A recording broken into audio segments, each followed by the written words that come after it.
Вітаю всіх на каналі. Сьогоднішній випуск особливий. Він з'явився завдяки вашій активності. Один з наших підписників запропонував у коментарях розповісти про мамонтів та прадавніх істот на землях України. І ми з радістю взяли цю круту ідею в роботу. Перед тим, як ми почнемо, підпишіться та поставте вподобайку. Це важливо для розвитку нашого історичного проєкту. Напишіть у коментарях, з якого міста чи країни ви нас дивитесь і де ваша батьківщина. Нам дуже цікаво знати географію наших глядачів. Також пишіть, про які ще реальні історичні події чи істот ви хотіли б почути у наступних випусках. Як бачите, ваші ідеї стають основою для нових відео. А тепер перенесемося у реальний Київ 20 тисяч років тому. Забудьте про сучасні вулиці.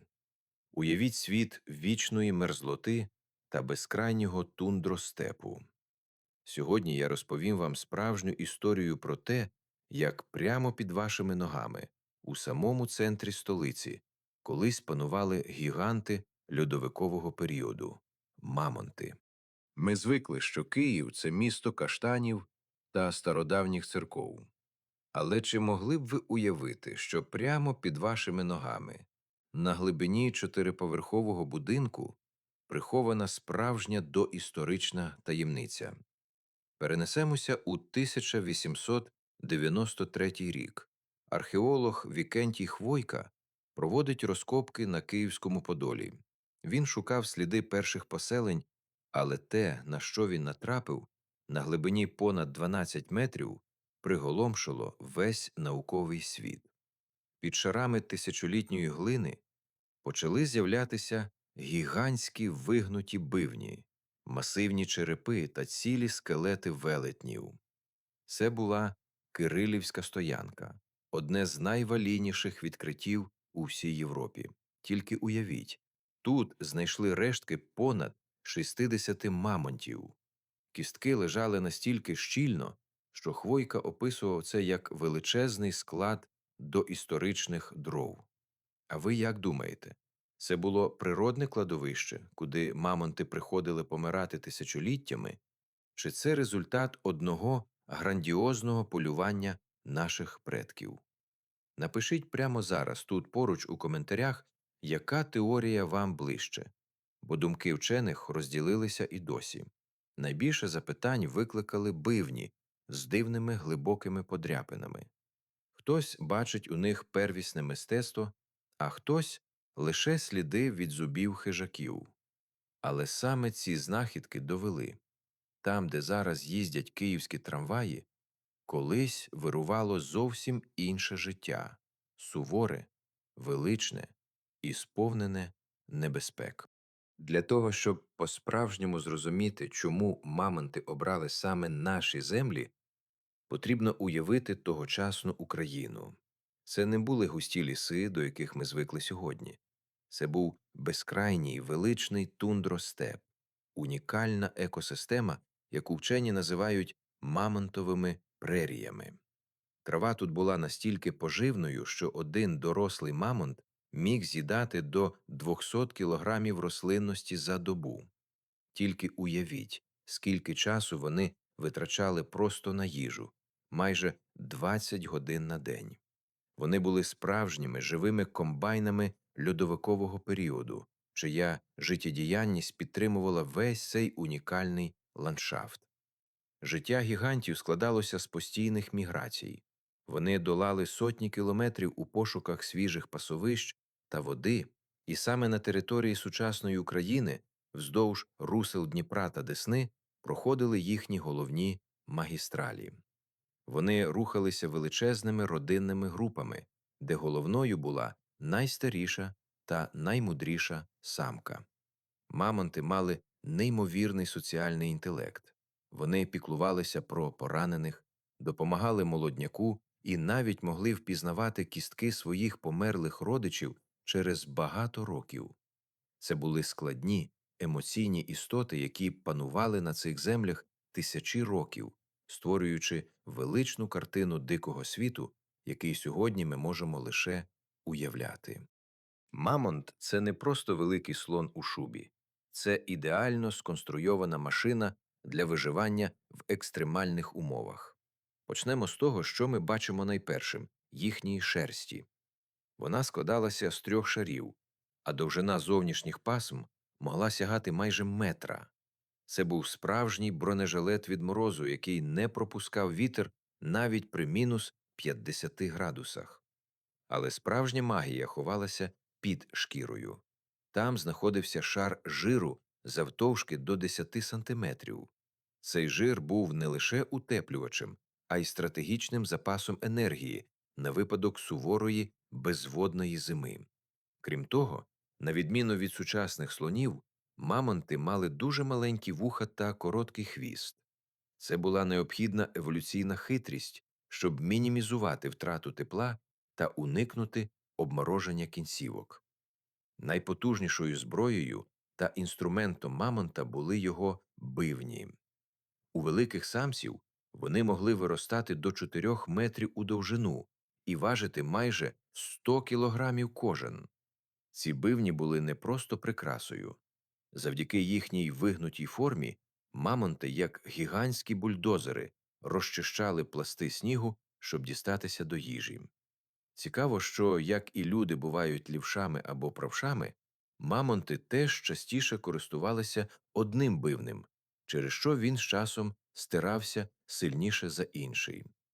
Навіть їхня кров була унікальною. Вчені з'ясували, що гемоглобін мамонтів мав особливу здатність переносити кисень навіть при екстремально низьких температурах, коли кров будь-якої іншої тварини просто перестала б працювати. Це були справжні діти морозу, створені для світу, де виживання було щоденним мистецтвом. Попри свої велетенські розміри, мамонти не були в повній безпеці. У цьому замерзлому світі панували й інші гіганти.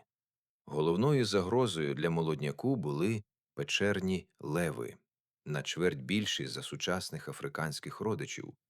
Вони полювали прайдами, вичікуючи момент, коли маля відіб'ється від стада або застрягне в глибокому снігу. Не менш небезпечними були печерні гієни та шаблезубі кішки, чиї ікла могли пробити навіть товсту шкіру. Проте найпідступнішим ворогом стала істота, яка не мала ні потужних кігтів, ні величезних зубів. Це була людина. Поява первісних мисливців на території сучасної України докорінно змінила правила гри. Наші предки були неймовірно винахідливими. Оскільки прямого зіткнення з розлюченим мамонтом майже ніхто не міг пережити, люди використовували хитрість, заганяли тварин у природні пастки, глибокі яри або болота, де ті втрачали маневреність. Вбивство одного мамонта забезпечувало ціле плем'я їжею на кілька місяців, а його бивні та кістки ставали будівельним матеріалом для жител. Це було жорстоке протистояння інтелекту та сили. І хоча мамонти здавалися непереможними, поєднання змін клімату та постійного тиску з боку мисливців почало повільно схиляти шальки терезів не на користь володарів тундри. Ніщо не вічне, навіть якщо ти – десятитонний володар тундри. Приблизно 10 тисяч років тому світ почав стрімко змінюватися. Льодовик відступав на північ, а разом із ним зникав і той самий унікальний мамонтовий степ.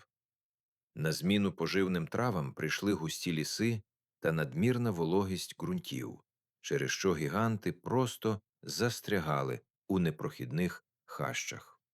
Мамонти опинилися в пастці власної спеціалізації.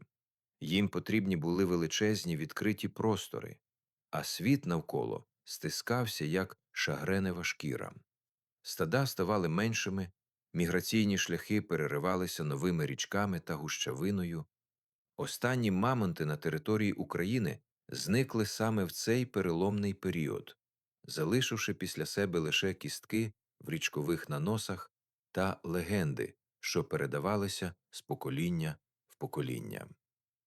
Цікаво, що коли в Єгипті вже будували перші піраміди, На віддаленому острові Врангеля в Льодовитому океані все ще жили останні представники цього виду. Вони були меншими за розміром, але трималися до останнього. Як ви вважаєте, чи було зникнення мамонтів неминучим природним процесом? Чи все ж таки людина поставила фінальну крапку? Поділіться своїм баченням у коментарях, адже це питання досі залишається однією з найбільших загадок історії. Сьогодні від них залишилися лише замерзлі в мерзлоті тіла та мільйони кісток під нашими ногами. Але їхня історія – це не просто розповідь про минуле, це нагадування про те, наскільки крихкою є рівновага в природі, і як швидко може зникнути навіть найвеличніша цивілізація, якщо світ навколо неї раптово зміниться. Уявіть собі холодильник розміром із цілий континент. Саме так спрацювала вічна мерзлота для мамонтів. Завдяки екстремальному холоду сьогодні ми знаходимо не просто голі кістки, а справжні капсули часу. Вчені виявляють тіла, у яких збереглася шерсть, шкіра і навіть м'які тканини. Найвражаюче – це можливість зазирнути мамонту буквально в шлунок. Завдяки швидкій заморозці ми точно знаємо, що їв гігант за кілька годин до своєї загибелі. У їхніх шлунках знаходять неперетравлені жовтеці, осоку та степові трави, які зберегли свій колір через десятки тисяч років.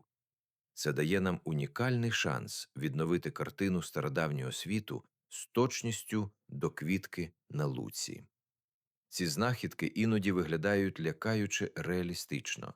Наприклад, знамениті мамонтенята Люба та Діма збереглися настільки ідеально, що здається, ніби вони просто заснули кілька днів тому. У них залишилися навіть вії та хоботи.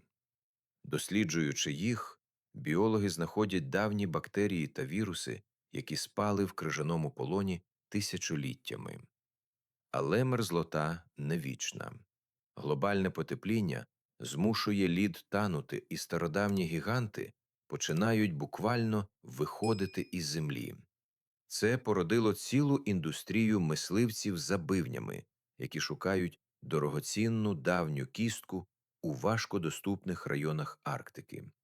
Кожна така знахідка – це гонка з часом.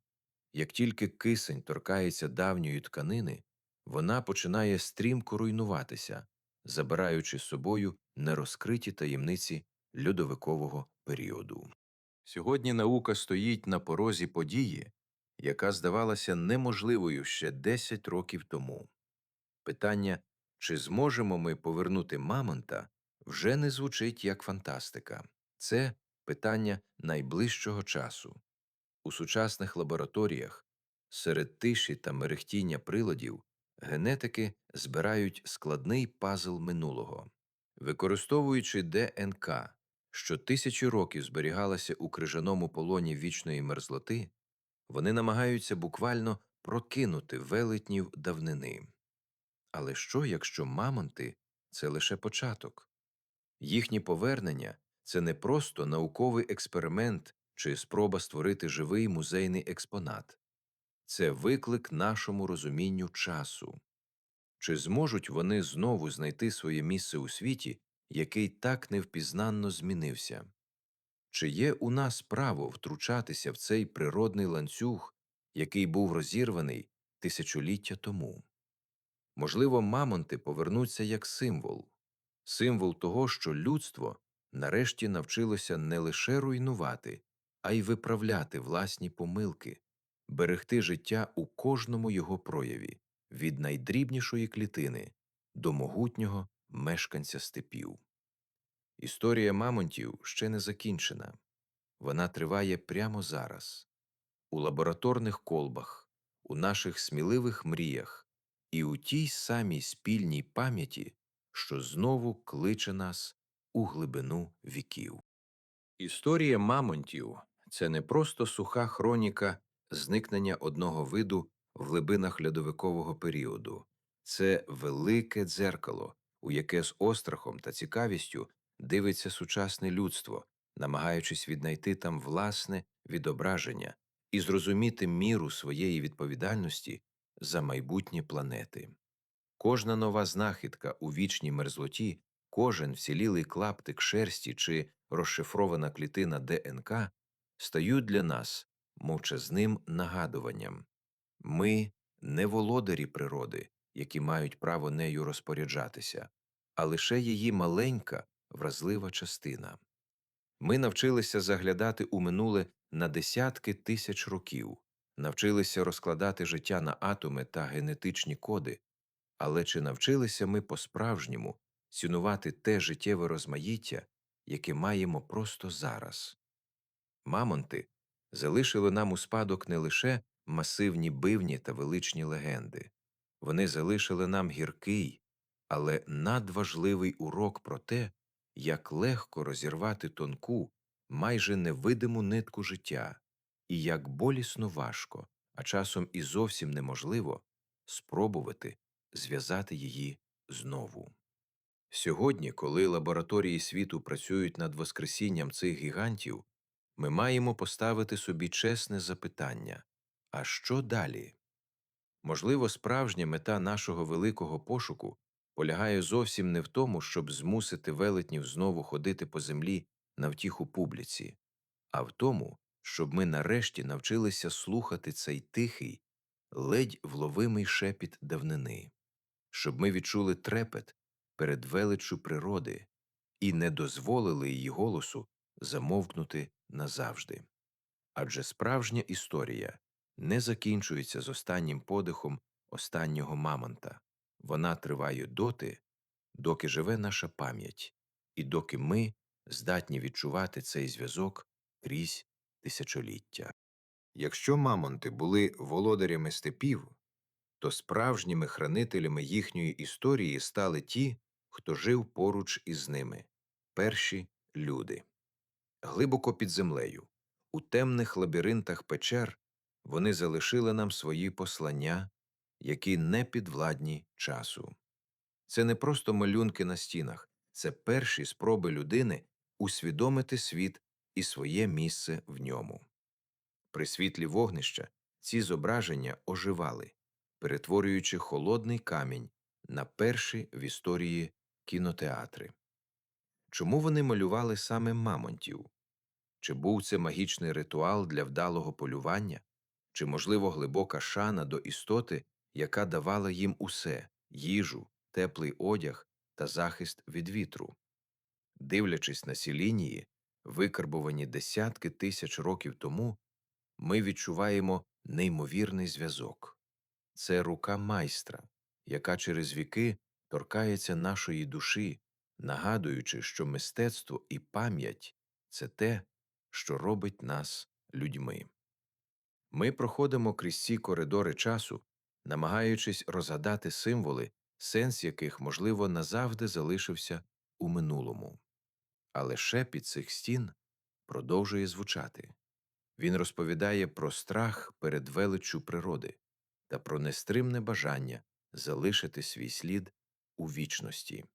Кожен відбиток долоні на скелі – це крик крізь тисячоліття. Я був тут, я жив, я пам'ятаю. Світ навколо мамонтів ніколи не був нерухомим.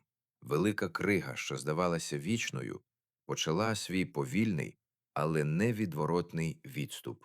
Це був час великих перетворень, коли сама земля під ногами велетнів змінювала свій вигляд. Там, де раніше простягалися безкраї, багаті на траву степи, почали з'являтися болота та густі хвойні ліси. Клімат ставав вологішим, а звична їжа зникала під шаром снігу та води. Для мамонтів це стало початком кінця. Їхні звичні маршрути міграції тепер перетинали бурхливі річки, що утворювалися від танення льодовиків. Вода, яка раніше була закута в кригу, тепер стала стихією, що диктувала нові правила виживання. Але не лише холод і голод були викликом.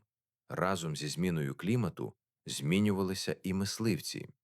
Людина, озброєна не лише списами, а й новими знаннями, слідувала за мамонтами у їхній останній відступ на північ. Це була епічна драма, що розігрувалася на просторах тисяч кілометрів. Мамонти відходили до самих країв континенту, до останніх островів вічної мерзлоти, намагаючись зберегти свій світ, який танув просто на очах.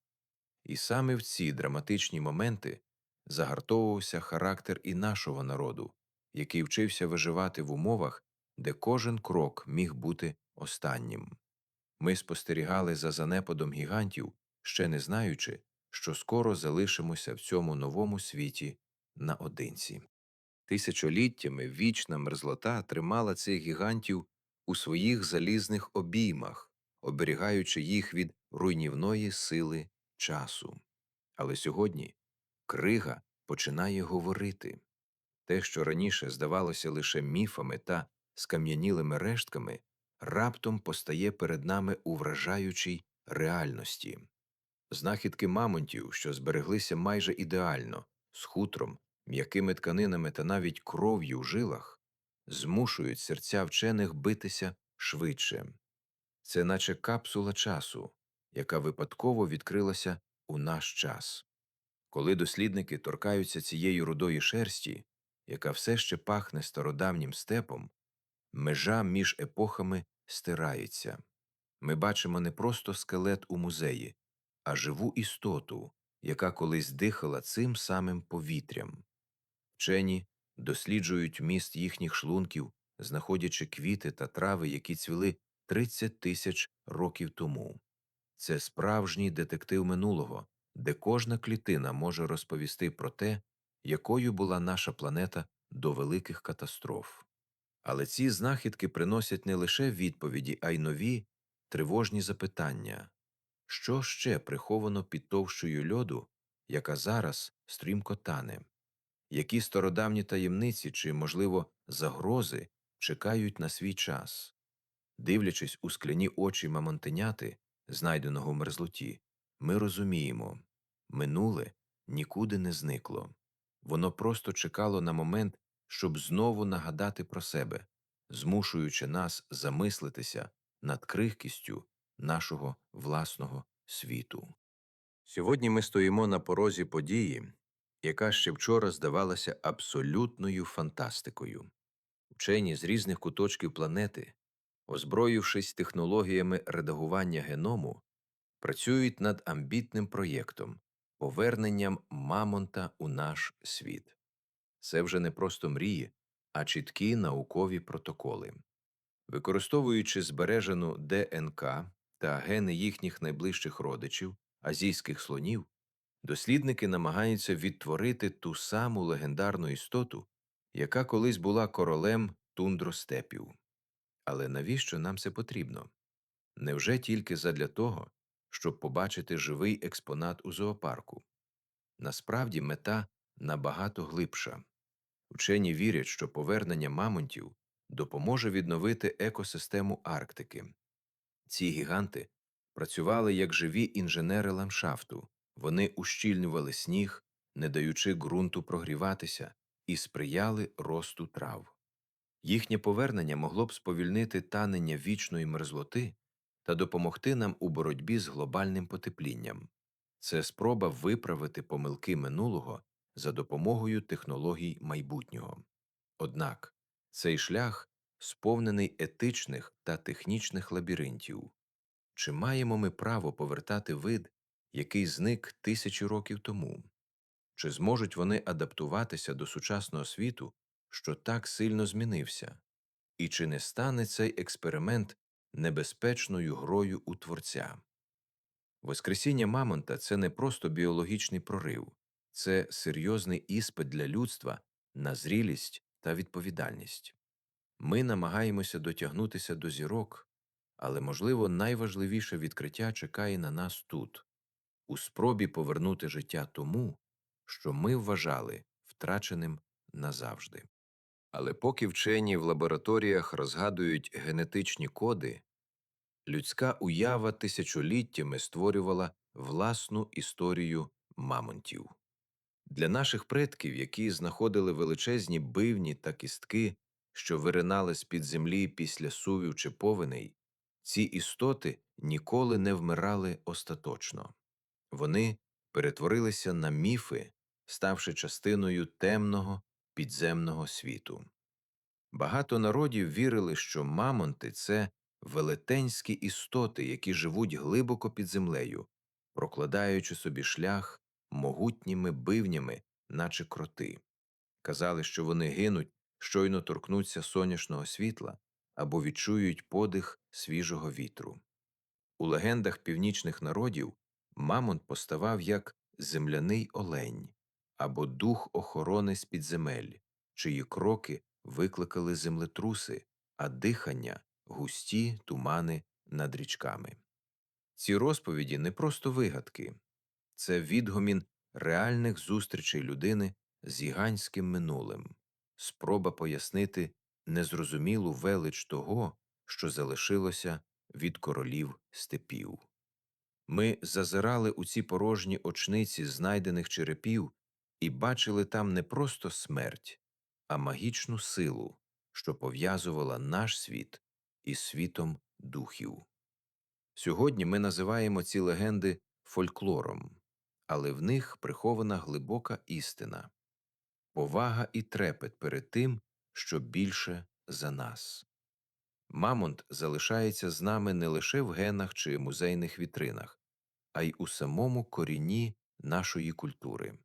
Він – символ того, що навіть зникнувши фізично, велична істота продовжує жити в мові, казках та нічних страхах.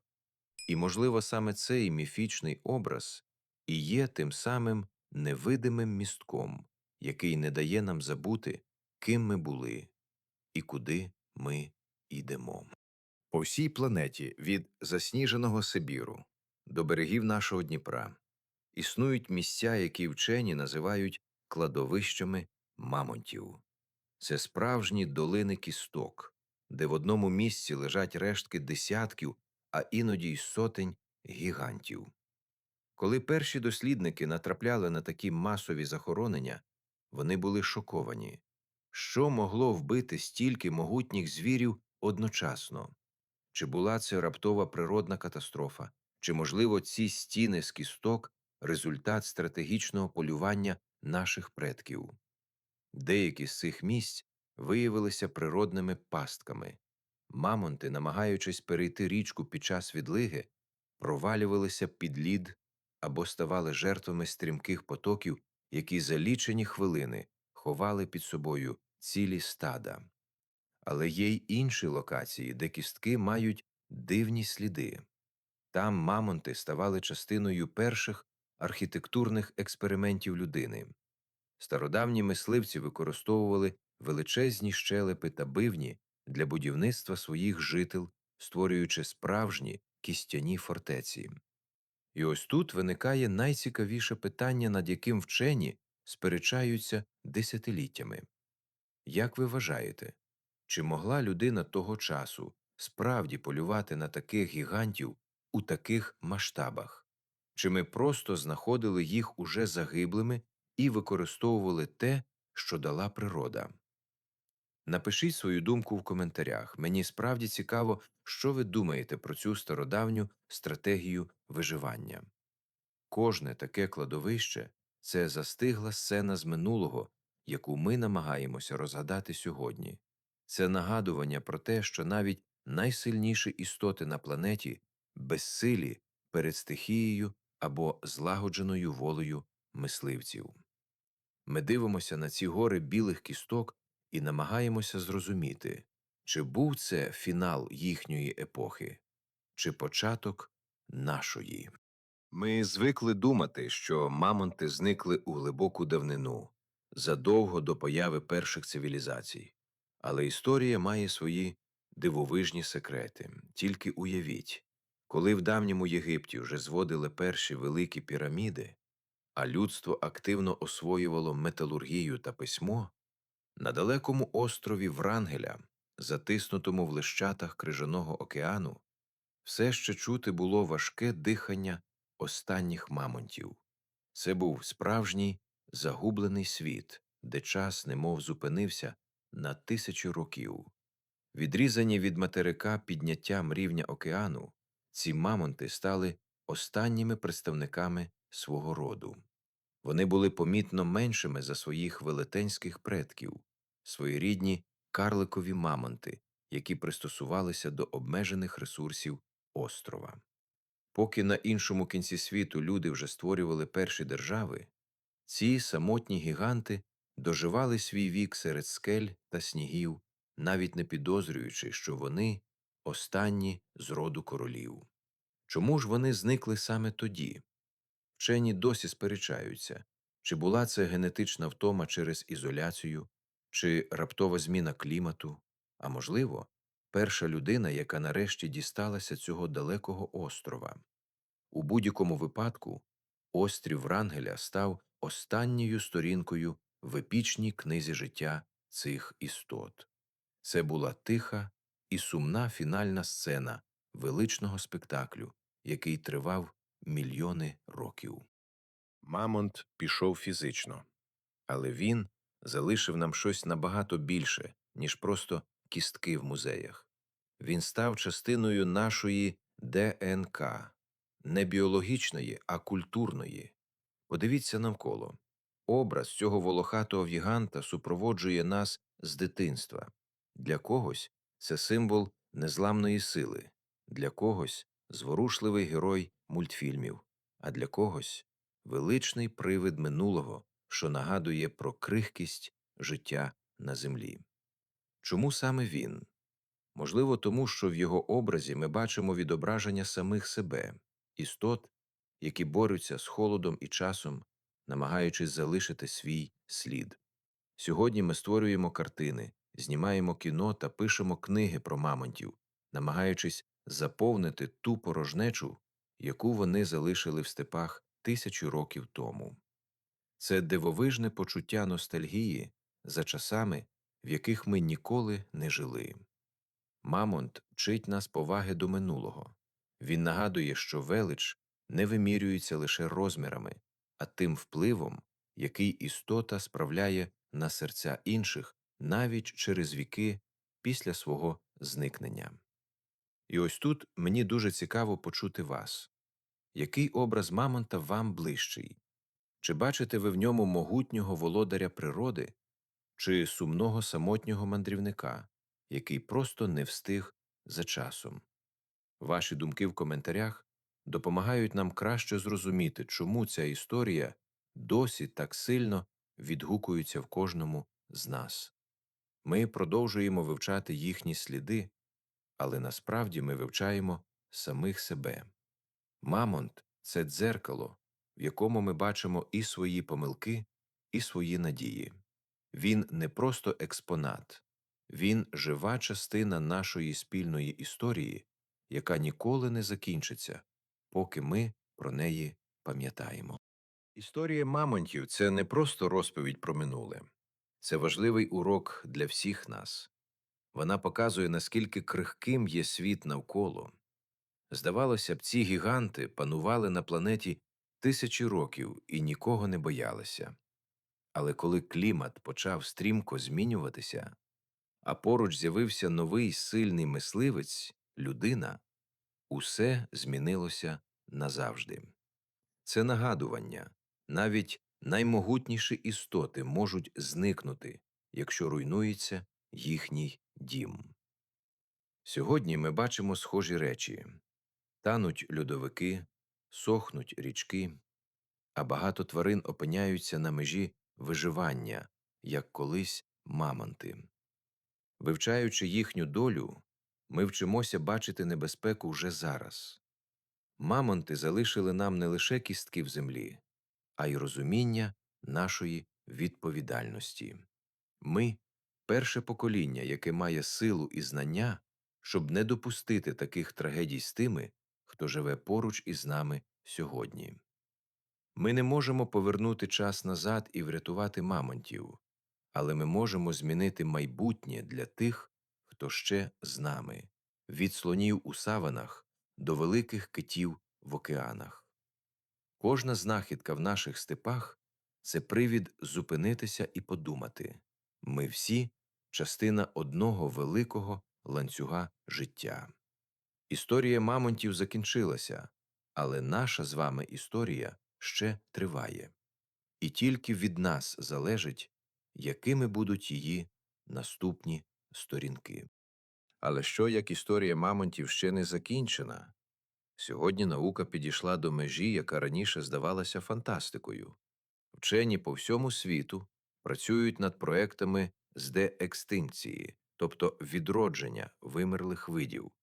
Завдяки ідеально збереженим зразкам ДНК, знайденим у вічній мерзлоті, дослідники намагаються буквально зшити генетичний код мамонта і повернути його в наш світ. Це вже не просто теорія. Великі лабораторії в США та Азії заявляють, що ми можемо побачити перших мамонтів нового покоління вже в найближче десятиліття. Це викликає безліч запитань. Навіщо нам це потрібно? Одні кажуть, що мамонти допоможуть відновити екосистеми тундри та зупинити танення мерзлоти. Інші ж застерігають, що ми не маємо права грати в Бога і повертати тих, чий час давно минув. Чи зможе сучасний світ прийняти цих гігантів? Де вони будуть жити? І чи не стане це для них новою кліткою, тільки цього разу створеною людьми? Ми стоїмо на порозі неймовірного відкриття. Можливо, зовсім скоро мамонт знову стане не просто експонатом у музеї, а живою істотою, яка дихає, рухається і нагадує нам про велич природи. Це буде найбільший науковий експеримент в історії людства. Але чи готові ми до наслідків? Це питання залишається відкритим, поки наука робить свій наступний вирішальний крок у невідоме. Наша подорож слідами мамонтів добігає кінця, але таємниці, які вони залишили, будуть розгадувати ще багато поколінь. Ми пройшли шлях від глибоких підземель і легенд до сучасних лабораторій, де наука намагається кинути виклик самій смерті. І найважливіше, що ми дізналися, історія великих гігантів набагато ближча до нас, ніж здається. Вона буквально у нас під ногами. Мамонти вчать нас тому, що ніщо не зникає безслідно, поки живе пам'ять. Ми з вами – хранителі цієї пам'яті. І хто знає, можливо, наступна велика знахідка чекає саме на вас під час звичайної прогулянки рідним краєм. Друзі, дякую, що пройшли цей шлях разом зі мною. Якщо вам було цікаво, обов'язково поставте вподобайку цьому відео та поділіться ним з друзями. Це дуже допомагає нашому каналу розвиватися. Підписуйтесь, щоб не пропустити нові таємниці нашої планети. Напишіть у коментарях, з якого міста чи країни ви нас дивитесь, і яка у вас зараз година. Мені справді цікаво, наскільки широка наша географія. Також діліться, який факт про мамонтів здивував вас найбільше. Дякую за перегляд, бережіть себе і до зустрічі в нових історіях.